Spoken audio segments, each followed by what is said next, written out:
A lot of Nazis were serial killers. A lot of them.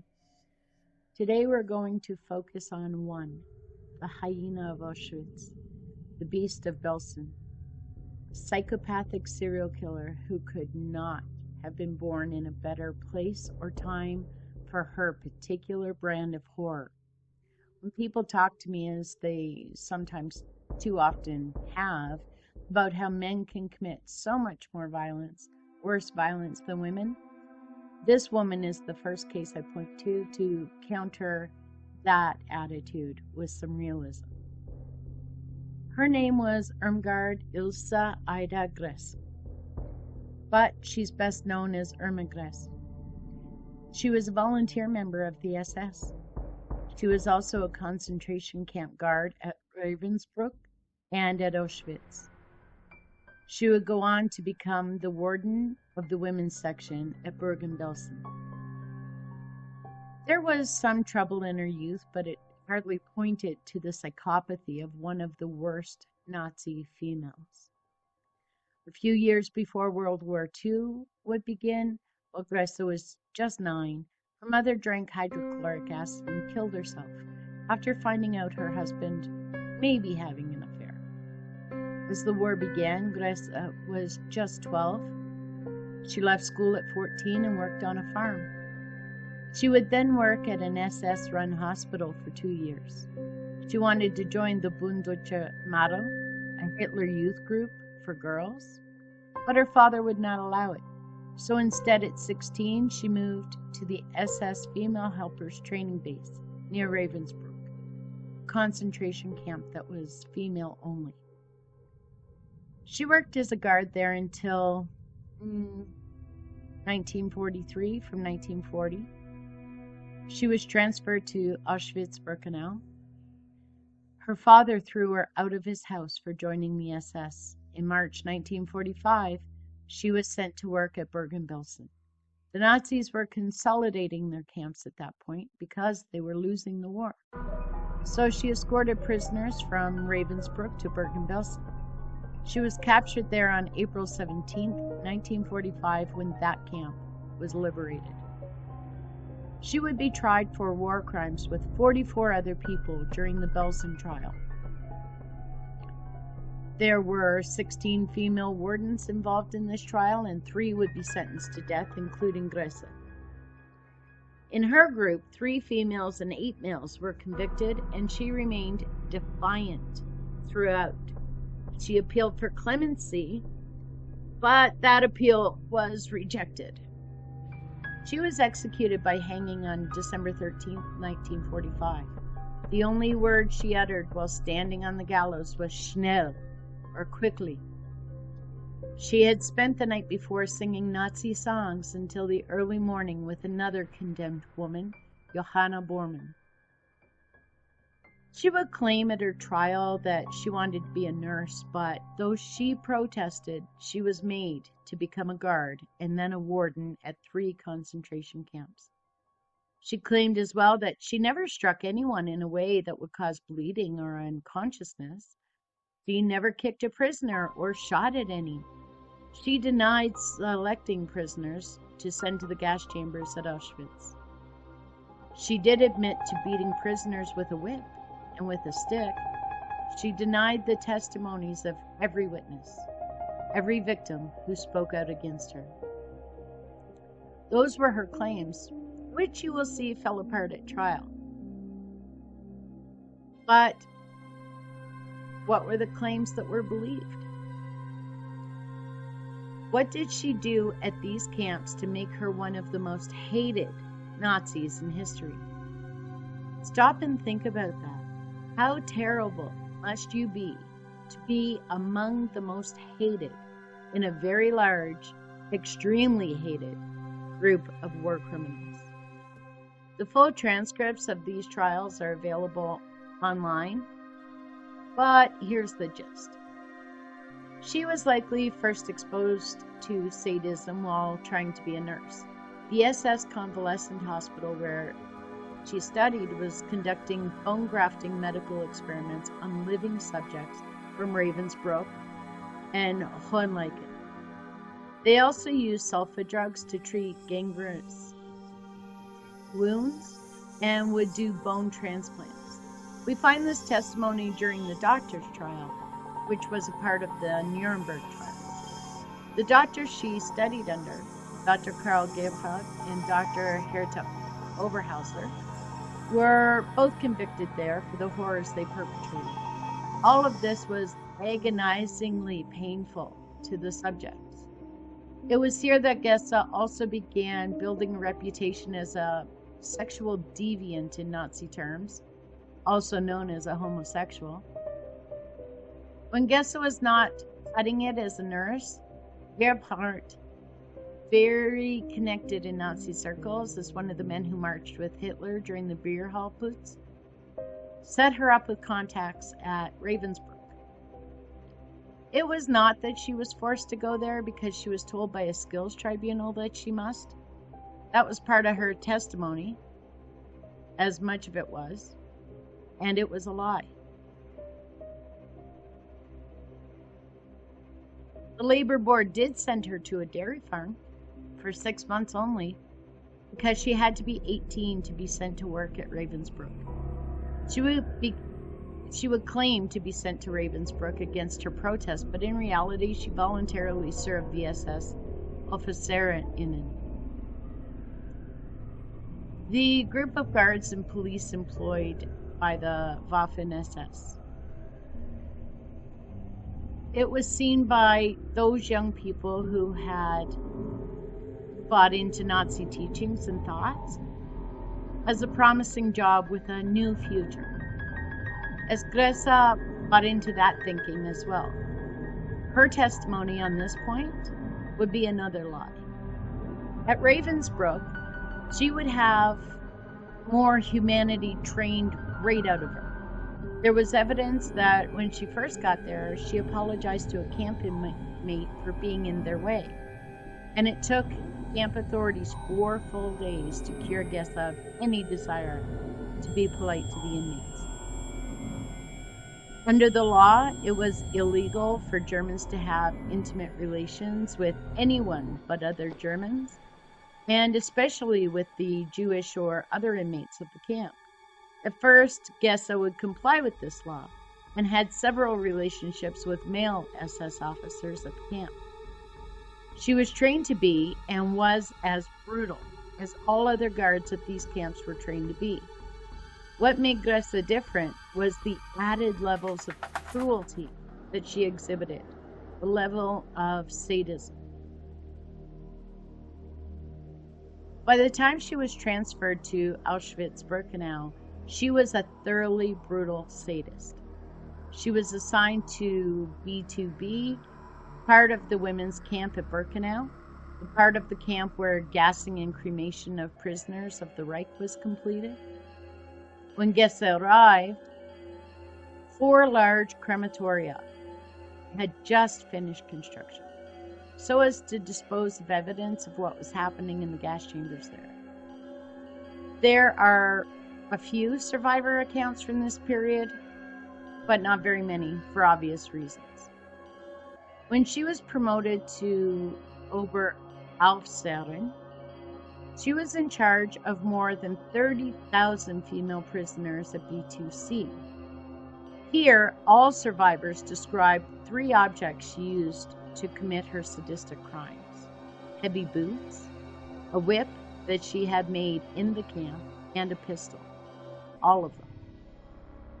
Several survivors testified that her favorite activity of Gressa's was to beat women until they fell down onto the ground. At that point, she would kick them as hard as she could with her heavy boots on. Officially, beating prisoners was not allowed. The Nazis, though, often tried to make themselves safe by writing rules down, which they then ignored. That didn't work out very well for them. They tried. Gressa would agree, while being cross-examined, that she beat people against those written orders. She would also agree that she told others working under her to also beat the prisoners. Several survivors also testified that she would carry her whip around and make liberal use of it on prisoners. She would whip prisoners so severely that they shrieked in pain and they bled. They testified as to how the shrieks and the blood would make Gresa smile. When not beating with a whip, she used her fists and a pistol. Gresa would deny using it at first and then admit to using it and agree that it did cause pain. She would even agree that she continued to use it after the commandant of the camp prohibited her from doing so. She was proud of that whip, which was braided from cellophane paper, and admitted that it was the same type that would be used on horses. She took a little glee in the fact that it was made in a camp factory. Prisoners who it would be used on were the very ones who made it. One survivor would speak about how Gresa would target well-endowed women with that whip by whipping them across the breasts. The camp doctor was made to operate on the women to repair the wounds caused by the wire that was at the end of the whip. Those wounds had become infected. The doctor was forced to operate with an unsterilized knife and no anesthesia. While these operations happened, the doctor would say that Gresa would swing back and forth in a rhythmical motion with flushed cheeks. She did not observe one such operation, but several. If the screaming woman on the operating table screamed too much for Gresa, Gresa would just kick her. She would deny having a gun, then deny using it, but then admitted that she carried a stick, the whip, and had a revolver on her waist. The whip she was so proud of would help survivors identify her as their abuser, their torturer, because she had it made and she was the only one who carried and used one. Sometimes there was no whip, boots, or pistol involved, and at those times she sicked large dogs on inmates. She tied one laboring, as in labor for birth, woman's legs together and stood back to watch the woman in agony. She would pick non-German speaking women from a work detail and with the help of translators have them retrieve something from the other side of a gang wire that was controlling where the work detail would be. Crossing that gang wire would see an inmate either beaten or shot, and she would send them across knowing this and then watch the punishment happen. She once took one of her dogs into a bunkhouse that housed children. She ate a large apple and left the core of the apple with the dog. She told the dog to guard it. Then she removed the dog's leash and left. And even 4-year-old Maurice Blick, with his bear rations, his hunger, understood not to try to collect that apple core. When she came back and saw that none of the children tried to take the apple core, none of the children had been attacked by that dog, she crushed it under her boots and left again. Survivors also say that she stood with Joseph Mengele and actively chose which inmates would continue to work and which would be sent to the gas chambers. She and Mengele had an intimate relationship. Some survivors would testify that she was responsible for at least 30 deaths per day. Mengele ended his relationship with her because she was also having affairs with women. This bothered Mengele, but more importantly, he was having relationships with female inmates, and that he could not abide under the race and resettlement law. Survivors would say that when she got bored with an inmate, she would simply have that inmate chosen to be killed. More than one survivor would speak about Gresa's advances on them. One survivor saw her drag a naked woman around by the hair while she was whipping that woman. The woman was being tortured as punishment for a man, her partner, who refused Gresa's advances. The woman was later sent to the camp brothel And the man who had to witness all of this, as punishment, well, she had him shot. Inmate doctors and nurses were not permitted to touch Germans, but when Gressa became pregnant, she forced a camp doctor to perform an illegal abortion on her at gunpoint. The doctor believed she would die for either disobeying Gressa or for touching her, and so she had nothing to lose. Thankfully, that doctor survived. As the Soviets pushed the front toward Auschwitz, prisoners there were transferred, often by death march, to other camps, including Bergen-Belsen, where Gressa would end up in the last months of the war. She, in fact, likely already was there when Anne and Margot Frank were sent there from Auschwitz. Bergen-Belsen is where those two girls would die. Conditions in that camp were miserable, even by the standards of Auschwitz. Typhus and other disease was rampant. Starvation was rampant. Then there was Gressa and her behavior, which became even worse by that point in the war.